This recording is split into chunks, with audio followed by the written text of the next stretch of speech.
नमस्कार, मैं हूं श्वेता सिंह और आप देख रहे हैं आज तक। इस समय मैं बिहार के नालंदा जिले के बिहार शरीफ में मौजूद हूं, जहां पर रामनवमी के दिन हुई हिंसा के बाद से स्थिति बेकाबू रही। हालांकि आज का दिन ठीक निकला है, लेकिन समझ लीजिए लगभग यही समय था कल जब यहां पर लगभग 100 राउंड फायरिंग हो गई थी। एक लड़के की मौत भी हो चुकी है उस फायरिंग में। और आज इसीलिए इस समय बहुत ज्यादा सुरक्षा के बंदोबस्त आपको नजर आ जाएंगे। यहां पर जो केंद्रीय सुरक्षा बलों की तैनाती हुई है, उनकी तरफ से भी अब फ्लैग मार्च होने वाला है। डीजीपी यहां पर पहुंच रहे हैं। जितने भी सर्वोच्च अधिकारी हैं वो सब पूरा का पूरा फोकस अपना नालंदा पर रखे हुए हैं, क्योंकि यहां पर स्थिति को जल्द से जल्द नियंत्रण में लाना है, जल्द से जल्द काबू में लाना है।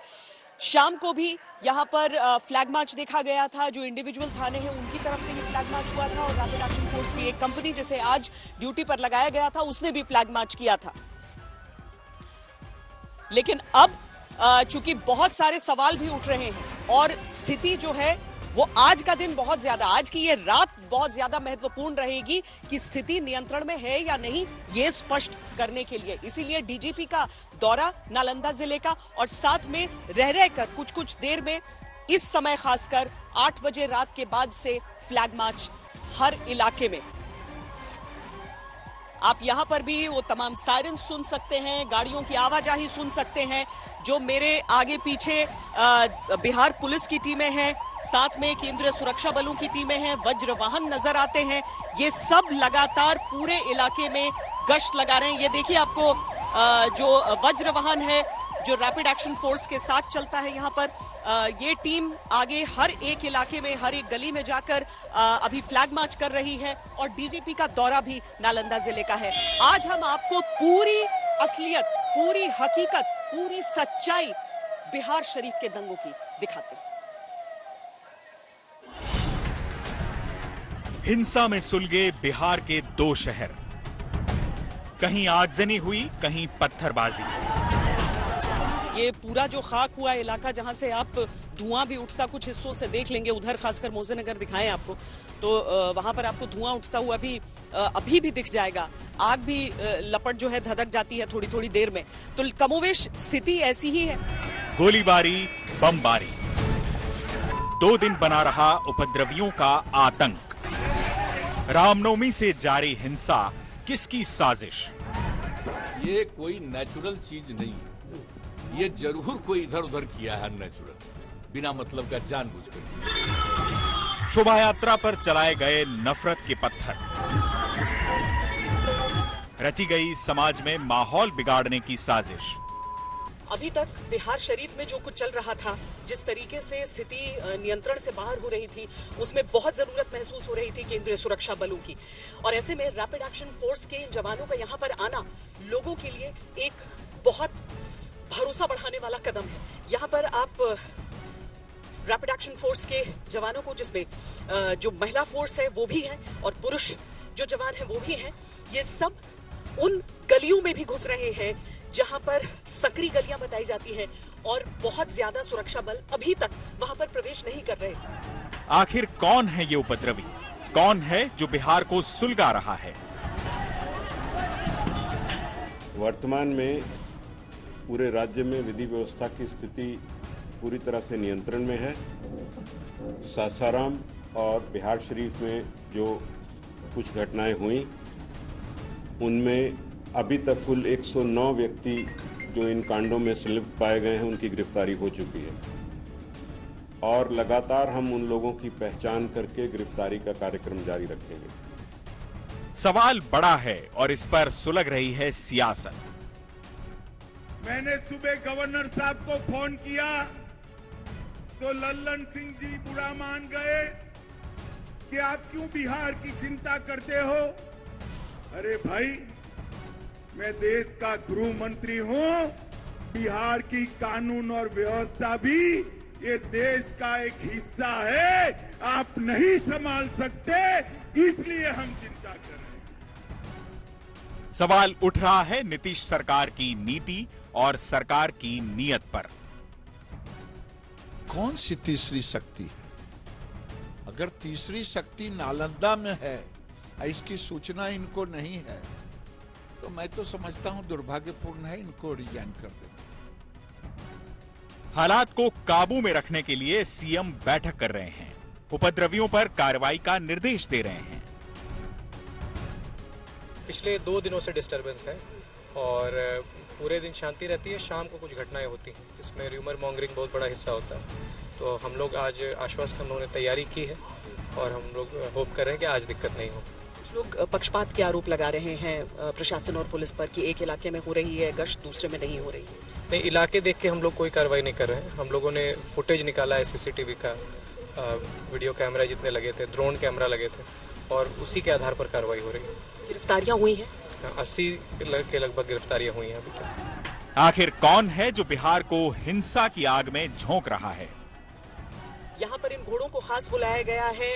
यहाँ जो राजगीर पुलिस एकेडमी है वहां से 2 सेक्शन घोड़ों के यहाँ पर आए हैं और जो माउंटेड पुलिस है वो अब उन गलियों की ओर यहाँ से जाएगी जो गश्त लगाने के लिए जहाँ पर गड़बड़ियों की आशंका रहती है, क्योंकि जब वो तंग गलियां होती हैं वहां पर आप गाड़ियों से नहीं जा सकते हैं, लेकिन इस तरीके से जो घुड़सवार पुलिस है, जो माउंटेड पुलिस है, वो उन इलाकों में जरूर जा सकते हैं और जब ये गश्त लगाएंगे तो उन उपद्रवियों के मनों में दहशत उठेगी। लेकिन सवाल यह है कि किसकी शह पर हिंसा हुई? आखिर पुलिस क्यों इतनी लाचार दिखी? अमन शांति को तार तार करने वालों का हौसला इतना बुलंद कैसे हो गया? मैं इतना ही कहूंगा कि आप आज बिहार बंगाल के रास्ते पर चल रहा है, जहां अमन चैन शांति भंग हो रहा है, मुख्यमंत्री लाचार दिख रहे हैं, मीडिया कुछ दिखा रहा है और वास्तु स्थिति और वो कुछ बोलते हैं। भारत माता की। सवाल सियासत का है, सवाल समाज भी पूछ रहा है, सवाल हिंदू पूछ रहा है और वही सवाल मुसलमान पूछ रहा है, बिहार का हर इंसान पूछ रहा है। रात के 8 बजे से आगे हो रहे हैं और आप देखेंगे कि सड़कों पर बिहार शरीफ के पुलिस की व्यवस्था किस तरीके की है, सुरक्षा व्यवस्था किस तरीके से हो रही है। अलग अलग आप शिफ्ट्स बदलते हुए भी देख लेंगे, महिला पुलिस की मौजूदगी देख लेंगे। इसके साथ ही रैपिड एक्शन फोर्स की एक कंपनी को आज यहाँ पर भेजा गया है, 2 और कंपनियों को कल भेजा जाना है। जो SSB है उसकी यहाँ पर 3 कंपनियां लगी हुई हैं, ITBP की कंपनियां लगी हुई हैं और क्या इतने सुरक्षा बलों की मौजूदगी इस बात की तस्दीक करता है कि अब आगे और कुछ नहीं, या फिर लोगों के मन में अभी भी कुछ डर बाकी है?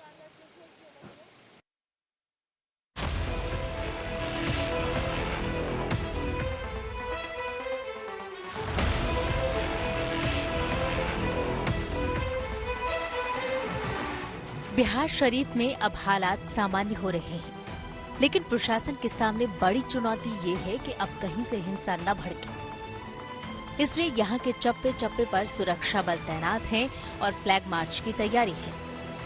लेकिन इसमें मुश्किल डाल रही है यहाँ की संकड़ी गलियां। जो गलियां हैं जो प्रभावित हैं, जहां पर दंगे की आशंका है, वहां पर अभी तक लोगों की तरफ से बड़ी शिकायतें आ रही हैं कि पुलिस गश्त के लिए वहां पर सुरक्षा बल वहां पर भीतर नहीं आ पा रहे हैं। तो ये जो घोड़े हैं और इन घोड़ों पर सवार होकर जो माउंटेड पुलिस वहां पर पहुंचेगी, उससे ये समस्या कुछ हद तक सुलझ सकती है। पुलिस को आशंका है कि उपद्रवी रात में फिर से सक्रिय हो सकते हैं, इसलिए सुरक्षा बलों को अलर्ट पर रखा गया है।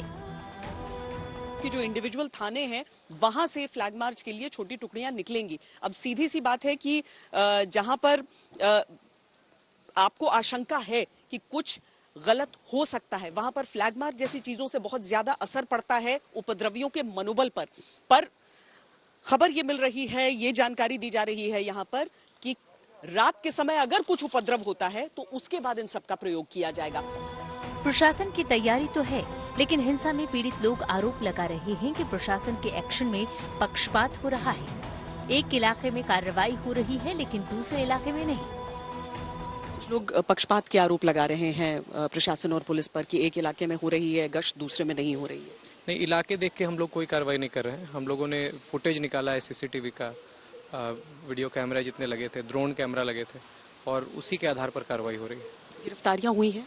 80 के लगभग गिरफ्तारियां हुई हैं अभी तक। और उसमें नामजद FIR भी है? हाँ, FIR हुए हैं, 11 FIR हो चुके हैं और उन्हीं के आधार पर गिरफ्तारियां हुई। कुछ मास्टरमाइंड देख रहे हैं या अभी आप सिंपल एक सामाजिक प्रॉब्लम देख रहे हैं? देखिए, कुछ तो प्लानिंग लग रही है जिस तरह से हुआ है, और एक साथ 2-3 जगहों 4 जगहों पर एक साथ हो रहा है, तो प्लानिंग तो लग रही है, तो हम लोग इसको इन्वेस्टिगेट कर रहे हैं। प्रशासन भी मान रहा है कि जिस तरह से एक के बाद एक हिंसा को अंजाम दिया गया, वो इशारा करता है कि इसके पीछे कोई प्लानिंग है। अब बड़ा सवाल ये है कि अगर प्लानिंग है तो इसका मास्टरमाइंड कौन है? बिहार शरीफ से श्वेता सिंह के साथ ब्यूरो रिपोर्ट, आज तक। बिहार शरीफ में जो हिंसा हुई, क्या वो सुनियोजित थी? यहाँ पर लोग कहते हैं कि पक्षपात की बात सामने लाते हैं।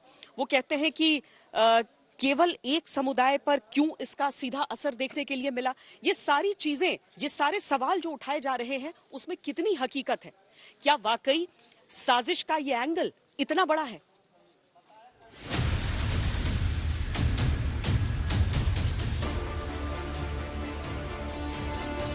रामनवमी के दौरान भड़की हिंसा की आग में बिहार अभी तक दहक रहा है। शनिवार को हिंसा के बाद लगी आग तो बुझ गई है, लेकिन इसकी तपिश अभी तक कायम है। और इस हिंसा का सच इन बिखरी हुई राख की परतों के नीचे छुपा हुआ है। इस सच को तलाशने के लिए इसे कुरेदना जरूरी है। रामनवमी के दिन जो हिंसा शुरू हुई थी, उसकी आग अभी भी धधक रही है। बिहार शरीफ की ये तस्वीरें आप देख रहे हैं, जहां पर एक टायर की दुकान में लगी हुई आग को अभी भी बुझाने का प्रयास ही चल रहा है। धुआं वहां पर उठ रहा है, आप देख सकते हैं। बिहार पुलिस के जवान अलग अलग जगहों पर न केवल सुरक्षा बनाए रखने में लगे हुए हैं, बल्कि इस कोशिश में लगे हुए हैं कि किसी भी तरीके से ये जो यहाँ पर अशांति का माहौल है, दोबारा न भड़के। ये जले हुए पन्ने और आग की लपटों से अपना अस्तित्व खो चुकी ये गाड़ियां ये बताने के लिए काफी हैं कि बिहार शरीफ में हुई हिंसा ने कई परिवारों के सपनों को उजाड़ दिया है। इस पूरी गली में जहां पर ये गोदाम है, सबका अपना अपना व्यवसाय है, यहाँ पर कोहराम मचता रहा, आग की लपटें उठती रहीं। ये बताया जा रहा है, देखिए, इसको तोड़कर इसमें भीतर आग का गोला फेंका गया और वहां से इसमें आग धधकी, तो उसका नतीजा आप इस तरफ देख सकते हैं, जो जली हुई किताबें आपको दिखेंगी। दरअसल ये अपने आप में एक त्रासदी है। जब आप इन जले हुए पन्नों को देखते हैं तो आपको समझ में आता है कि जब भी कोई दंगा होता है, सांप्रदायिक तनाव होता है, तो जलती है सभ्यता, जलता है वो ज्ञान। सवाल उठते हैं, उंगलियां उठती हैं पूरे के पूरे समाज पर। आज ये जले हुए पन्ने, ये जली हुई किताबें, ये जली हुई पेंसिलें, ये सब पूरे समाज से भी सवाल पूछ रही हैं। इन किताबों में छपे शब्दों का कोई धर्म नहीं है, लेकिन जब धर्म की आड़ में हिंसा भड़की तो जद में वो सब कुछ आया जिसका कोई मजहब नहीं था, जो ना तो हिंदू को जानता है और ना ही मुसलमान को ही पहचानता है। यहाँ पर इसके भीतर ही ये स्टेशनरी का पूरा गोदाम था, जिसमें बहुत तेजी से आग उठी थी। इसीलिए बाकी दुकानों को बुझाने की कोशिश से पहले इसमें कोशिश की गई और इसीलिए बताया गया लगभग 3 करोड़ का भले ही इसमें सामान रहा, लेकिन उसको जल्दी से जल्दी बचाने की चक्कर में लगभग 50 लाख का नुकसान फिर भी हुआ है। और ये जिस तरह की चीजें होती हैं, उसमें कितना हर्जाना इन सबको मिल पाएगा, वो सब भी ये अभी देखना चाह रहे हैं। आपको घरों की दीवारों पर भी आग की लपटें दिख जाएंगी, हर एक हिस्से में आपको वो तस्वीर दिख जाएगी, थोड़ी सी जली हुई दीवारें, राख ही राख हर तरफ। लोगों का रोजगार लुट गया, रोजी रोटी का आसरा हिंसा की आग में जल गया। दंगाइयों ने जिन दुकानों को जला दिया, तोड़फोड़ की, उसका नुकसान सिर्फ ईंट पत्थर की इमारत को ही नहीं, कई परिवारों को उठाना पड़ रहा है। पाइप और टंकी की ये होलसेल दुकान है। यहाँ पर लगी आग इतनी भीषण थी कि एक दिन तक पूरी आग जलती रही। यहाँ पर अग्निशमन की गाड़ियों को बुलाना पड़ा बड़ी संख्या में, लेकिन उसके बावजूद आखिरकार इसे तोड़कर यहाँ पर आग को काबू में पाना पड़ा है। अब बिहार शरीफ की ये गलियां भले ही शांत दिख रही हैं, लेकिन यहाँ के बाशिंदे आज भी दावा कर रहे हैं कि कभी भी कुछ भी हो सकता है। इन गलियों में पुरुष नजर नहीं आ रहे हैं। महिलाएं कह रही हैं कि परिवार के पुरुष गायब हैं और उनकी जानकारी मांगने पर पुलिस खामोश है। इस सच को तलाशने हम उस गली में पहुंच गए जहां शनिवार को हिंसा हुई थी और एक 15 साल के बच्चे की मौत हो गई थी। ये वही गली है जहां पर एक लड़के की मौत हो गई है। लगभग 15 साल उम्र बताई जा रही है। 15 साल कितने साल का लड़का बा? लड़का 15 साल अभी पूरा नहीं होले बेटी। अब देखो गेल सौदवा लावे लगी, सौदवा मार दल के। हाँ गोली लग गई। हाँ बाबू कैसे मार दल के बबुआ, मार दल के तो में मस्जिदिया जला दल के, गोलियां मार दल के कुल के।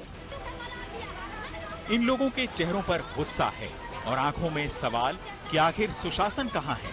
जिनके अपने आगजनी और हिंसा के बाद से घर नहीं लौटे, वो पूछ रहे हैं कि पुलिस भी हमारी मदद नहीं कर रही। आखिर हमारा गुनाह क्या है? पुलिस यहाँ पे सुरक्षा के लिए आ रही है कि कुछ नहीं? सुरक्षा के लिए आई तो ठीक है, ले आओ तो जेंट्स बन के खींच के ले जाए। यहाँ सीढ़ी लगा तो कैसे सुरक्षा सामने से बच सके। हमने घर में क्षतियो हो गए, हमने उल्टे मार धार के भगा दे, खंदबो भागा तो खंदा से लपेट के गए भगा। हिंसा में जिस 15 साल के लड़के की जान चली गई, परिवार वाले उसका अंतिम संस्कार तक नहीं कर पाए। ये लोग जानना चाहते हैं कि आखिर वो कौन सा सच है जो एक 15 साल के नौजवान की लाश के साथ छुपा दिया गया। हमारा बच्चा गया आटा लेने के लिए और उधर लावे गया उधर, तो हम सब पुलिस इधर आ गया। हमारा बच्चा के कान में सुन गया कि पुलिस आ गया। वो बुतरू अधरे में भागा तो मार दिया हमारे बच्चा को अधरे, मार दिया हमको बच्चा को अधरे। बताइए ये क्या सलूक होना चाहिए उसको साथ। इन आरोपों के बाद ये सवाल उठना लाजमी है कि क्या शोभा यात्रा को लेकर हुए विवाद को जानबूझकर आगजनी और हिंसा में बदलने दिया गया, और क्या ये पहले से तय था कि दंगा होगा और फिर उसका सियासी फायदा उठाया जाएगा।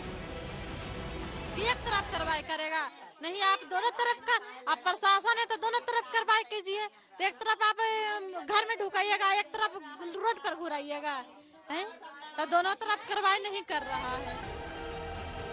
हालांकि अब धीरे धीरे बिहार शरीफ की गलियां और हालात दोनों शांत हो रहे हैं, लेकिन यहाँ रहने वाले लोगों के चेहरों से डर अभी उतरा नहीं है, क्योंकि चिंता है उन लोगों की जो हिंसा के बाद से गायब हैं और लौटकर अपने घर नहीं आए हैं।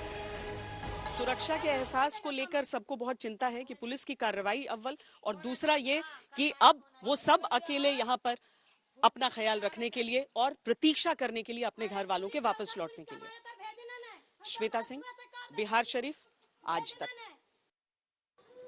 बिहार शरीफ के साथ साथ ही सासाराम में भी दंगे हुए, और वहां पर जो दंगे हुए उसको और पेचीदा बना दिया उस बम धमाके ने, जिसके बाद से हर तरफ हड़कंप रहा। हालांकि प्रशासन ने अपनी तरफ से इस पर सफाई भी दी और ये कहा कि इसका सांप्रदायिक हिंसा से कोई रिश्ता नहीं है। अब वहां पर स्थिति बेहतर है, शांतिपूर्ण नजर आ रही है, लेकिन आप हवा में तैरता तनाव भी महसूस। हम इस जगह की तस्वीर दिखाते हैं जहां शनिवार रात हुए बम धमाकों से पूरा इलाका गूंज उठा। ये वही जगह है जहां कल रात हुए धमाके में करीब 6 लोग घायल हुए थे। इन घायलों को पहले सदर अस्पताल और फिर बाद में बनारस हिंदू यूनिवर्सिटी ले जाया गया था बेहतर इलाज के लिए। आप देख सकते हैं विजुअल्स में, ये वही जगह है जहां धमाका हुआ था। बड़ी बात यह है कि अभी हम लोगों ने कुछ देर पहले रोहतास के एसपी विनीत कुमार से बात करने की कोशिश की, तो उन्होंने साफ तौर पर बताया कि अभी तक जो सूचना प्राप्त हुई है, जो एफएसएल की अभी तक की फाइंडिंग्स हैं, उसके हिसाब से ये बम बाहर से अंदर नहीं फेंका गया था, क्योंकि बम के रेमिनेसेंस और शार्पनेल्स वो अंदर से बाहर की तरफ जाते हुए पाए गए हैं एफएसएल टीम के हिसाब से। बड़ी बात यह है कि अभी विस्तृत रिपोर्ट एफएसएल की आनी बाकी है, लेकिन जो प्राइमा फेसी सूचना आ रही है एफएसएल के द्वारा, वो साफ तौर पर इसे बॉम्ब का हैंडलिंग बता रही है कि बॉम्ब को हैंडल करते समय ये धमाका हुआ था। प्रशासन के दावों के बीच फिर सवाल उठा कि हिंसा फैलाने वाले ये कौन लोग थे, किस किस साजिश से शोभा यात्रा पर नफरत का पत्थर चलाया गया।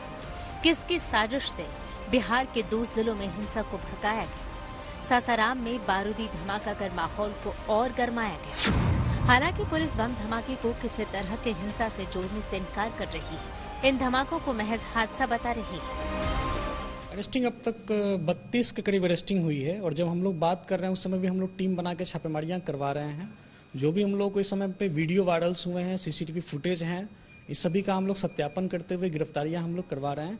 कठोर से कठोर कार्रवाई दंगाइयों के विरुद्ध की जाएगी। शुरुआती तौर पर अफवाह ये थी कि एक समुदाय विशेष के द्वारा दूसरे समुदाय विशेष के ऊपर मतलब बम फेंका गया, तो ये एक सीरियस इशू था। लेकिन जब हम लोग साइट पे गए लोकेट करते करते तो वहां देखा गया कि एक्सप्लोजन जो है एक झोपड़ी नुमा रूम है, वहां पे एक्सप्लोजन हुआ है। तो वहां पे हम लोगों ने साइट को देखा और जो लोगों का इंजरी था डॉक्टर्स के द्वारा जो मतलब बात हुआ, तो ये मतलब मूलतः जो हम लोग को लगा कि ये जो है एक्सप्लोसिव का जो है मिसहैंडलिंग हुआ है। संभवतः एक्सप्लोसिव उनके ही पास था और उनके द्वारा स्वयं जो है मिसहैंडल हुआ है। प्रशासन का दावा कुछ भी हो, दलीलें कुछ भी हो, लेकिन जमीनी हकीकत कुछ और नजर आ रही है, जो सरकार और प्रशासन के हर एक दावे पर सवाल उठा रही है और बीजेपी नेता इसे सियासी मुद्दा बना रहे हैं। ये क्या दर्शाता है? सासाराम में बम विस्फोट हुआ मस्जिद में और कह रहे हैं कि आरोप लगा रहा, आखिर क्या हो रहा है? 144 लगा देते हैं, आपका दरोगा का विजुअल चलता है आपके पुलिस का अनाउंस करते हुए, और आपका अधिकारी जो ही नेताजी का बयान आता है कि 144 नहीं है, त्यों ही अधिकारी का जुबान बदल जाता है। आपका तो था पलटू राम, लेकिन आपके अधिकारी भी अब पलटू राम हो गए। उधर सासाराम से बीजेपी सांसद छेदी पासवान ने इस धमाके की जांच एनआईए से कराने की मांग की है। छेदी पासवान का कहना है कि ये धमाका गृह मंत्री अमित शाह के कार्यक्रम से ठीक 1 दिन पहले हुआ, लिहाजा इसकी गहराई से जांच जरूरी है। गंज में अभी विस्फोट हुआ है, एक ही परिवार के 6 लोग जख्मी हुए हैं। हो सकता था ये 1 रोज पहले घटना घटी है, हो सकता है कि ये विस्फोट मीटिंग के दिन भी हो सकता है। इसको ध्यान में रख करके इसको एनआईए से जांच पड़ताल कराना चाहिए ताकि दूध का दूध और पानी का पानी। सासाराम में फिलहाल शांति है। चप्पे चप्पे पर पुलिस बल की तैनाती है। प्रशासन की टीमें गश्त कर रही है, हालात को पूरी तरीके से काबू में करने की कोशिश कर रही है। सासाराम से आदित्य वैभव, मनोज कुमार सिंह और नालंदा से रंजीत कुमार सिंह, रोहित कुमार सिंह के साथ श्वेता सिंह, आज तक। जो सवाल उठ रहे हैं उनमें जो सबसे पहले सवाल हैं वो तो मौजूदा सत्ता पर ही उठ रहे हैं, शासन पर उठ रहे हैं, मुख्यमंत्री पर उठ रहे हैं। इसीलिए मुख्यमंत्री जो हैं वो अब बैठकों का दौर वो शुरू कर चुके हैं। अहम जो हाई लेवल बैठकें हैं उन्हें चेयर कर रहे हैं वो, खासकर नालंदा और सासाराम दोनों जगहों पर शांति कितनी जल्दी से जल्दी बहाल की जा सके और ये शांति लंबे समय तक चले। क्योंकि सीधे सा सवाल ये उठ जाता है कि बिहार में आजकल हो क्या रहा है कि हर पर्व त्योहार के मौके पर इस तरह की चीजें देखने को मिलती हैं। पूरे राज्य में विधि व्यवस्था की स्थिति पूरी तरह से नियंत्रण में है। सासाराम और बिहार शरीफ में जो कुछ घटनाएं हुई उनमें अभी तक कुल 109 व्यक्ति जो इन कांडों में संलिप्त पाए गए हैं उनकी गिरफ्तारी हो चुकी है। बीते 2 दिनों में बिहार से आई तमाम तस्वीरों ने कानून और व्यवस्था पर तो सवाल खड़े किए ही हैं, लेकिन इससे भी बड़ा एक सवाल लोगों के जहन में गूंज रहा है कि क्या रामनवमी की शोभा यात्रा को लेकर पर्याप्त तैयारी नहीं की गई? क्या प्रशासन की ओर से सुरक्षा को लेकर कोई लापरवाही बरती गई? क्या शोभा यात्रा वाले रूट पर पुलिस बलों की तैनाती कम थी, या फिर हिंसा भड़कने के बाद पुलिस ने एक्शन में देरी दिखाई? सवाल इसलिए भी उठ रहे हैं क्योंकि बिहार शरीफ के जिस इलाके में हिंसा की शुरुआत हुई वो बेहद संवेदनशील माना जाता है। बीते कुछ सालों यहां एक खास इलाके में कई बार हिंसा भड़क चुकी है, तो फिर पुलिस की तैनाती में इस बात का ख्याल क्यों नहीं रखा गया? यहाँ की स्थिति देखकर ना बहुत आश्चर्य मन में होता है। आश्चर्य इस बात को लेकर होता है रोहित कि हर वर्ष यही खबर आती है और इसी इलाके से, इसी हिस्से से आती है। बिल्कुल, देखिए श्वेता, ये पहली बार ऐसी घटना नहीं घटी है। पिछले अगर 10 सालों की बात करें तो जिस जगह पर ये घटना घटी है, जो ट्रिगर पॉइंट था, यहाँ पहले भी 6-7 बार इस तरीके की हिंसा, जो सांप्रदायिक हिंसा है, वो हो चुकी है। पिछले साल हालांकि ऐसी घटना नहीं घटी। पिछले साल क्या हुआ था, तमाम जो घर थे दोनों तरफ, जिस सड़क से शोभा यात्रा निकलती है, वहाँ पुलिस की अच्छी खासी जो है वहाँ पे बहाली की गई थी, तो कोई घटना नहीं घटी। लेकिन इस बार बताया जा रहा है कि पुलिस की कहीं ना कहीं कोई लापरवाही, कोई चूक जरूर हुई, जिसके कारण से जिस जगह से शोभा यात्रा निकल रही थी वहीं पर जो है पूरी घटना घटी है। यानी कि कहीं ना कहीं कोई लापरवाही जरूर रही होगी और ये प्रशासन को समझना चाहिए था कि जिस जगह पर 6-7 बार पहले भी हो चुका है वहां पर और ज्यादा पुलिस बल की तैनाती की जाए ताकि ऐसी घटना न हो। तो अगर ये लापरवाही हुई है तो क्यों हुई है, ये बड़ा सवाल है। मुख्यमंत्री नीतीश कुमार इस बार रामनवमी पर हुई हिंसा को नेचुरल नहीं बता रहे हैं और इस बहाने किसी साजिश की आशंका जता रहे हैं। नहीं, बड़ी दुख की बात है ये। सुन लीजिए, जैसे ही इसके बारे में पता चला सासाराम और वहाँ के बारे में, तो तत्काल एक तरह से करके तुरंत कंट्रोल किया। लेकिन कल देर शाम में 6 बजे बिहार शरीफ वाला जो पता चला है और तत्काल सब लोगों को तुरंत हमने पूछना शुरू किया, तो वहाँ भी कंट्रोल किया। लेकिन हमने कह दिया है कि कौन गड़बड़ करता था इधर उधर, उस सब के बारे में ठीक से जानकारी लीजिए, जांच करिए, क्योंकि सब तरह का तो घटना होता नहीं था। सब दिन बिल्कुल अच्छे ढंग से चल रहा था, आप जानते ही न। लेकिन हिंसा के बाद एक बड़ा सवाल पुलिस की मुस्तैदी को लेकर भी उठ रहा है। बताया जा रहा है कि शोभा यात्रा से पहले ही पुलिस को पत्थर इकट्ठा होने की जानकारी दी गई थी, लेकिन फिर भी पुलिस ने कोई ठोस कार्रवाई नहीं की। इन इलाकों में निकाली जाती रही है शोभा यात्रा। बिल्कुल, कई वर्षों से शोभा यात्रा निकाली जाती है, या काफी शांतिपूर्ण रहा, लेकिन पिछले कई वर्षों से यहाँ पे जिस क्षेत्र पे दंगा हुआ वहाँ पे हंगामा हुआ करता है। गिरफ्तारी कितनी हो गई? अभी तक 80 से ऊपर गिरफ्तारी हो गया है। हाँ जी, 10 से अधिक को FIR हुआ है। अब बीती रात्रि से जब से गोली चला है 6 इलाकों में, तब से अभी तक 38 से अधिक गिरफ्तारियां हो चुकी है। और एक जो पहाड़पुरा से जहाँ से शुरू हुआ, खासगंज, बनौलिया, सोसराय, सब जगह एकाएक रात में गोलियां चलनी शुरू हुई। अब तक 38 से अधिक गिरफ्तारियां हो गया है। और बता दें कि 50 मीटर की दूरी है जहां पे दंगा होता है। और पिछले वर्ष काफी संख्या में फोर्स था, कुछ नहीं हुआ। इस बार फोर्स की संख्या देखने को नहीं मिला, काफी कम संख्या में फोर्स। सबसे बड़ी बात कि यहाँ के जो SP हैं, दंगा से पहले, हंगामा से पहले लोग फोन करते रहा कि सर पत्थर जमा हो रहा है, यहाँ पे हंगामा होने वाला है, फोन नहीं उठाया, DSP ने फोन नहीं उठाया। इस साल रामनवमी के मौके पर बंगाल से हिंसा का दौर शुरू हुआ, जिसने बिहार के 2 जिलों को भी अपनी चपेट में ले लिया। सवाल यह है कि हिंसा पर काबू पाने के लिए जिम्मेदार पुलिस आखिर इतनी लाचार क्यों नजर आई? अमन शांति को तार-तार करने वालों के हौसले कैसे इतने बुलंद हो गए? इसी बात को लेकर बीजेपी लगातार नीतीश सरकार पर निशाना साध रही है। रामनवमी के मौके पर सुरक्षा व्यवस्था को लेकर लापरवाही का आरोप लगा रही है। सासाराम में लोग मारे जा रहे हैं, गोलियां चल रही है, टीयर गैस छूट रहे हैं। मैं वहां नहीं जा पाया। रामनवमी के जुलूस पर पथराव करने के लिए, अटैक करने के लिए पहले से जमा किया जा रहा है, तो काहे को मुख्यमंत्री है? इससे बढ़िया मुख्यमंत्री से इस्तीफा कर दे। और उल्टे तीसरी शक्ति दिखाई दे रहा है। सियासी आरोप अलग हैं, लेकिन जिस तरह 2 दिनों में बिहार के 2 जिलों में 2 बार हिंसा भड़की, ऐसे सवाल उठने लाजमी हैं। बिहार शरीफ से रोहित कुमार सिंह के साथ श्वेता सिंह, आज तक।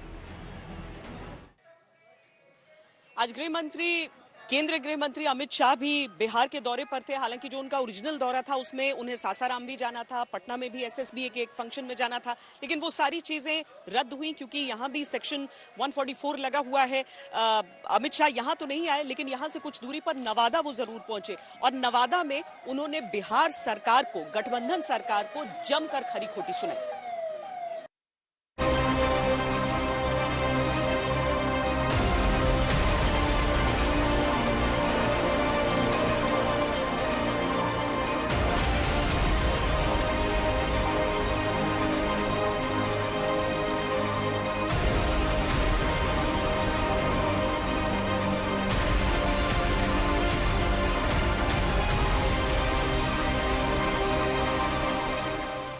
बिहार में हिंसा की लपटें फिलहाल शांत पड़ गई हैं, लेकिन इतनी तपश अब भी बरकरार है। और इस तपिश को लेकर जबरदस्त सियासी वार पलटवार है, क्योंकि जब हिंसा की जद में आकर बिहार सुलग उठा तो उपद्रवी बार बार बेकाबू हुए, शहर का माहौल बिगड़ा, अमन में खलल डाला। ऐसे हालात के बीच जब गृहमंत्री अमित शाह नवादा के दौरे पर पहुंचे तो सबसे पहले सासाराम का कार्यक्रम रद्द होने का जिक्र किया। बिहार में भड़की हिंसा को लेकर नीतीश सरकार पर करारा हमला किया।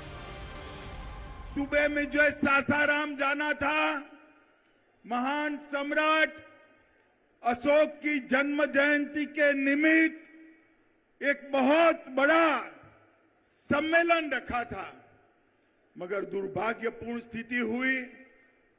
सासाराम में लोग मारे जा रहे हैं, गोलियां चल रही है, टीयर गैस छूट रहे हैं। मैं वहां नहीं जा पाया। मैं सासाराम की जनता का यहीं से क्षमा मांगना चाहता हूं। अमित शाह ने बिहार के 2 जिलों में भड़के हिंसा पर चिंता जताई और इससे भी ज्यादा चिंता सत्ताधारी दलों के नेताओं के रवैये पर जताई।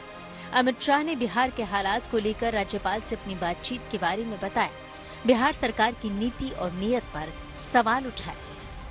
सरकार को कहने का कोई मतलब नहीं है। मैंने सुबह गवर्नर साहब को फोन किया तो लल्लन सिंह जी बुरा मान गए कि आप क्यों बिहार की चिंता करते हो। अरे भाई, मैं देश का गृह मंत्री हूं।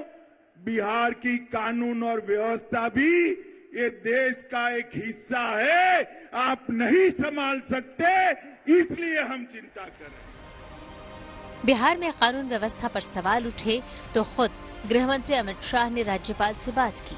उसके बाद राज्य में अर्धसैनिक बलों की तैनाती की बात कही जा रही है। सूत्रों के मुताबिक 10 पैरामिलिट्री की कंपनियों को बिहार भेजा गया है। इसमें सीआरपीएफ, एसएसबी और आईटीबीपी के जवान शामिल हैं। ये तैनाती राज्य पुलिस को सहयोग करने के लिए और राज्य में शांति स्थापित करने के लिए है। बिहार में केंद्रीय बलों की तैनाती की खबरों के बीच इस मुद्दे पर सियासत तेज हो गई है। आरजेडी आरोप लगा रही है कि केंद्रीय बलों की तैनाती का फैसला सरकार 2024 को लेकर कर रही है। वहीं बीजेपी कह रही है कि राज्य में हालात बद से बदतर हो गए हैं। अब आईटी, ईडी, सीबीआई इन सारी चीजों से, जांच एजेंसियों से मन भर गया तो अब केंद्रीय सुरक्षा बल बिहार भेजने की बात कर रहे हैं। ये हिंसा पर राजनीति करने आए हैं। गुजरात संभालिए, गुजरात संभल नहीं रहा, देश का गृह मंत्रालय संभल नहीं रहा है। देश के जो हालात हैं, चारों ओर हिंसा हो रहे हैं और ये बिहार की चिंता करने नहीं आए हैं। इनको 40 सीटों की चिंता है, 24 की। अपराधियों को यहाँ संरक्षण मिल रहा है और अपराधी खुलेआम घूम रहे हैं और ऐसे लोग जो साजिश के तहत यहाँ सांप्रदायिक तनाव, सामाजिक तनाव पैदा कर रहे हैं, सरकार को उससे संरक्षण मिल रहा है। भारतीय जनता पार्टी कभी साजिश नहीं करती है। भारतीय जनता पार्टी विकास में, सामाजिक समरसता में, शांति में विश्वास करती है। बिहार सुलगा और विरोधियों ने सवाल उठाए तो सरकार ने ताजा हिंसा के पीछे साजिश की बात कही। गड़बड़ जो भी किया है वो सबको वो पता करके एक्शन लेगा अपने ढंग से, जो उसका अधिकार है। तो हमने कहा कि जरूर तेजी से देखिए इसका और जान लीजिए कि ये सब एक मिनट सुनिए, ये कोई नेचुरल चीज नहीं है। ये जरूर कोई इधर उधर किया है नेचुरल, बिना मतलब का जानबूझकर। पता था कि रामनवमी के जुलूस पर पथराव करने के लिए, अटैक करने के लिए पहले से जमा किया जा रहा है, तो काहे को मुख्यमंत्री है? इससे बढ़िया मुख्यमंत्री से इस्तीफा कर दे। और उल्टे तीसरी शक्ति दिखाई दे रहा है। हिंदुओं पर अत्याचार हो रहा है, मारे जा रहे हैं हिंदू गोली से। पुलिस की गोली लगी है कि मुस्लिमों की गोली लगी है। अमित शाह ने अपने पूरे भाषण के दौरान कई बार बिहार में जंगल राज की बात कही और अगले चुनाव में बिहार में बदलाव की अपील की। आप जो मोदी मोदी के नारे लगा रहे हो ना, वो मोदी जी ही काला बाजारी और भ्रष्टाचार से आपको मुक्ति दिलाएंगे। मोदी जी ही बिहार में कानून और व्यवस्था ठीक करेंगे। सियासी हमलों के बीच चुनौती उपद्रवियों से निपटने की है ताकि दोबारा हिंसा का मौका न मिले, शहरों का माहौल बिगाड़ने का मौका न मिले। लेकिन इन वार पलटवार से साफ है कि बिहार हिंसा पर जारी घमासान जल्द थमने वाला नहीं है और इसको लेकर सियासत का शोर और तेज हो सकता है। सासाराम से आदित्य वैभव, मनोज कुमार सिंह, नालंदा से रंजीत कुमार सिंह, रोहित कुमार सिंह के साथ श्वेता सिंह, आज तक। शोभा यात्रा पर हुए पथराव के बाद भड़की हिंसा के बाद से समाज में देखिए क्या क्या प्रभावित है। सौहार्द प्रभावित है, कई लोगों का रोजगार, उनका व्यापार प्रभावित है, आम जिंदगी उनकी प्रभावित है, कई लोगों को चोटें आई हैं। लेकिन कुछ अगर नहीं प्रभावित है तो वो है सियासत, वो फुल स्पीड से चल रही है।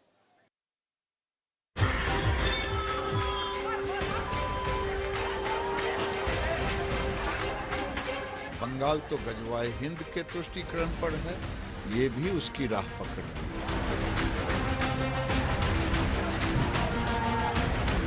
ये कोई नेचुरल चीज नहीं है, ये जरूर कोई इधर उधर किया है नेचुरल, बिना मतलब का जानबूझकर।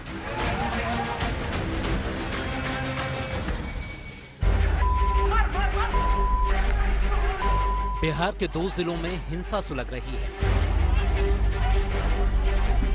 उपद्रवी प्रशासन की कोशिशों और हर दावों को फेल कर रही है।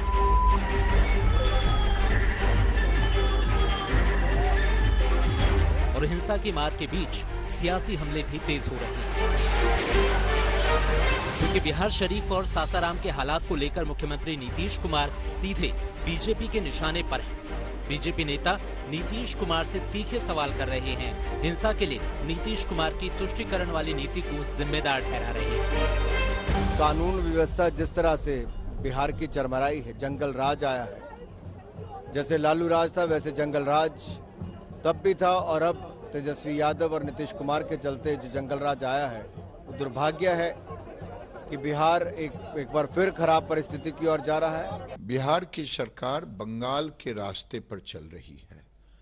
कंपटीशन हो गया है क्योंकि दोनों प्राइम मिनिस्टर के उम्मीदवार हैं, इसलिए बंगाल ज्यादा तुष्टीकरण की बिहार ज्यादा तुष्टीकरण। बंगाल तो गजवाए हिंद के तुष्टीकरण पर है, ये भी उसकी राह पकड़ ली है। वहीं हिंसा को लेकर नीतीश कुमार के इधर उधर वाले बयान पर भी बीजेपी सवाल उठा रही है। नीतीश कुमार के ऐसे बयान को प्रशासन की नाकामी बता रही है। हिंसा के दौर के बीच नीतीश कुमार के इस्तीफे की मांग उठ रही है। कौन सी तीसरी शक्ति है? अगर तीसरी शक्ति नालंदा में है, इसकी सूचना इनको नहीं है, तो मैं तो समझता हूं दुर्भाग्यपूर्ण है, इनको रिजाइन कर देना चाहिए। साफ है कि जिस तरह से नालंदा और सासाराम में हिंसा भड़की है, उसने बिहार की महागठबंधन सरकार को बीजेपी नेताओं के निशाने पर ला दिया है। बीजेपी को नीतीश सरकार पर हमले का बड़ा मौका दे दिया है। सवाल यही है कि आखिर कौन है ये उपद्रवी जो बिहार को सुलगा रहे हैं, जो अब तक पुलिस प्रशासन के काबू में नहीं आ रहे।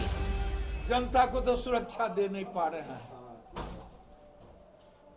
नालंदा जो आपका गृह जिला है, वहां रामनवमी का जुलूस निकलना तय था। आपका आईबी क्या कर रहा था? आपका इंटेलिजेंस क्या कर रहा था? आपकी सरकार क्या कर रही थी? उधर नीतीश कुमार पहले ही हिंसा के पीछे साजिश की आशंका जता चुके हैं। दोषियों पर सख्त कार्रवाई की बात कह चुके हैं।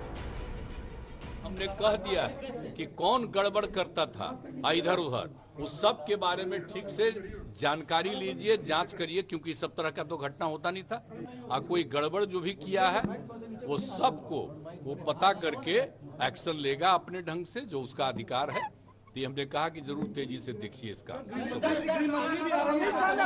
और जान लीजिए कि ये सब एक मिनट सुनिए, ये कोई नेचुरल चीज नहीं है, ये जरूर कोई इधर उधर किया है नेचुरल, बिना मतलब का जानबूझकर। लेकिन मुख्यमंत्री के दावे के बावजूद दोनों जिलों में हिंसा पूरी तरह से नहीं रुकी है, जिसे लेकर जबरदस्त सियासत चल रही है।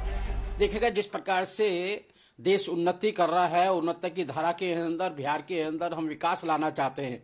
हमारे गृह मंत्री जी वहां जाने वाले थे, उससे पहले प्रोजित किया गया कि वहां पे एक दंगा कर दिया जाए और दंगे के साथ धारा 144 लगा दिया है ताकि वहां पे अमित शाह जी नहीं जा सके और जो विकास वहां पे लाना चाहते हैं वो विकास रुक जाए।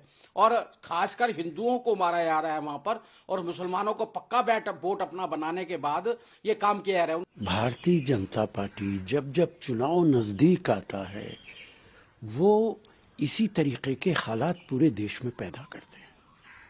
उनकी राजनीति ही ये है कि देश के अंदर अलग-अलग समुदाय को लड़ाया जाए और उसका पॉलिटिकल फायदा उठाया जाए। उधर जन अधिकार पार्टी के प्रमुख पप्पू यादव जल्द बिहार शरीफ जाने की तैयारी कर रहे हैं। रामनवमी के पर्व पर फैली हिंसा को लेकर सवाल उठा रहे हैं।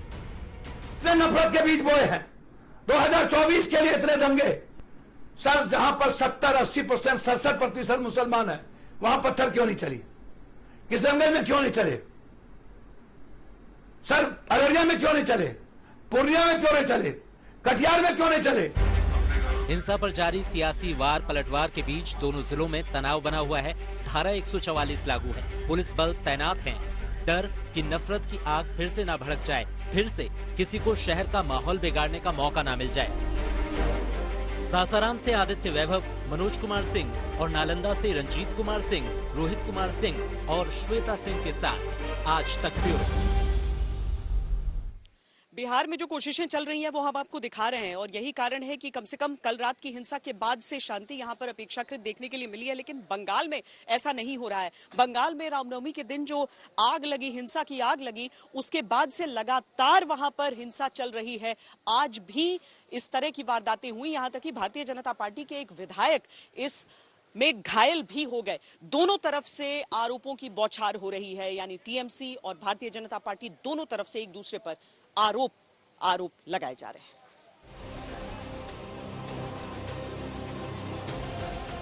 बंगाल के हुगली में हिंसा की ये आग शाम ढलते ही उठने लगी। रात के अंधेरे में उन्माद की लौ ऐसी उठी कि इंसानियत तार-तार हो गई।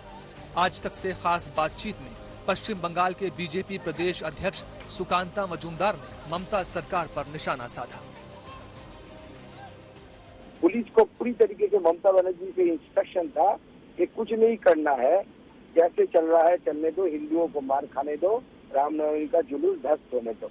ये पॉलिसी इस बार तृणमूल कांग्रेस ने लिया है और तृणमूल कांग्रेस की और ममता बनर्जी की शय के कारण जो गुंडे हैं, जो फेनाटिक्स है, जो बाकी धर्मों के लोगों को टॉलरेट नहीं करते, ऐसे कुछ लोग, कुछ तत्व वो हमला कर रहा है रामनवमी पर। हुगली में दो गुटों की हिंसक झड़प सियासी अखाड़े में तब्दील हो गई है। हम लोग ओपन जीप में थे, काफी बड़ी रैली थी, 1-1.5 किलोमीटर, पूरा शहर से लोग निकले थे, बच्चे, महिलाएं, बूढ़े सब थे। अचानक यहाँ एक बस्ती में मस्जिद के पास से ही ईटा पत्थर आना शुरू किया, काफी धमाकेदार, बाहर लोग भागने लगे, उनको रोके हम लोगों ने।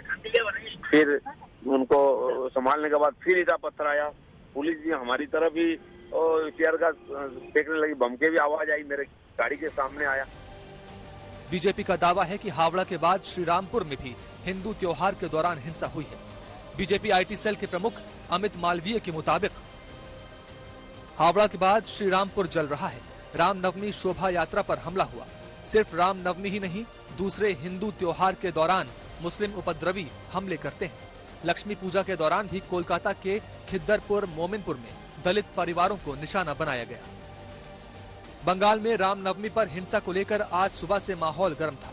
सुबह सुकांता मजूमदार शिवपुर जाने वाले थे, लेकिन धारा 144 की वजह से नहीं जा सके। हावड़ा पुलिस के फैसले से बीजेपी नेता का गुस्सा फूटा। उन्होंने दो टूक कर दिया कि अब इस मुद्दे पर रण होगा, मामला अब दिल्ली तक पहुंचेगा। शिवपुर में एंट्री रोके जाने पर सुकांता मजूमदार का गुस्सा फूटा। वो सीपी से भी मिले और पुलिस के रवैये की शिकायत की। उससे पहले मजूमदार ने आरोप लगाया कि ममता बनर्जी के राज में बंगाल पुलिस का इकबाल खत्म हो गया है। उन्होंने केंद्र से दखल की मांग भी की। तो ऑब्वियसली कोई सेंट्रल एजेंसी को इसमें उतारना चाहिए, तो दूध का दूध पानी का पानी हो गया। बीजेपी ममता सरकार पर हमला बोल रही है। पार्टी का आरोप है कि हावड़ा और राज्य के कई इलाके हिंसा से झुलस उठे और मुख्यमंत्री तुष्टीकरण की नीति अपना रही है। ममता दीदी सो रही हैं एक वर्ग को संरक्षण प्रदान कर रही हैं। सख्ती के बीच पुलिस ने दो टूक कह दिया है कि हिंसा फैलाने वाले बच नहीं पाएंगे। हावड़ा में हिंसा के बाद से कई आरोपी गिरफ्तार किए गए हैं। पुलिस अब सीसीटीवी फुटेज खंगाल रही है। ड्रोन का इस्तेमाल कर हालात पर नजर रखी जा रही है। ममता सरकार एक्शन का दावा कर रही है, लेकिन हिंसा की आग थम नहीं रही। यही वजह है कि बीजेपी लगातार हमलावर है। ऋतिक मंडल के साथ सूर्याग्नि रॉय, हावड़ा, आज तक। लगातार हमारे तमाम संवाददाता आपको पूरी खबर इस हिंसा की दिए जा रहे हैं। हम एक एक गली मोहल्ले हर पर नजर रख रहे हैं। आदित्य गौतम ने आपको सासाराम से, रोहित सिंह और मैंने आपको यहां बिहार शरीफ से सारी रिपोर्ट्स दिखाई। अभी के लिए इतना ही। कैमरा पर्सन सैयद मोहसिन के साथ मुझे दीजिए इजाजत। देश और दुनिया की बाकी खबरों के लिए आप देखते रहिए आज तक।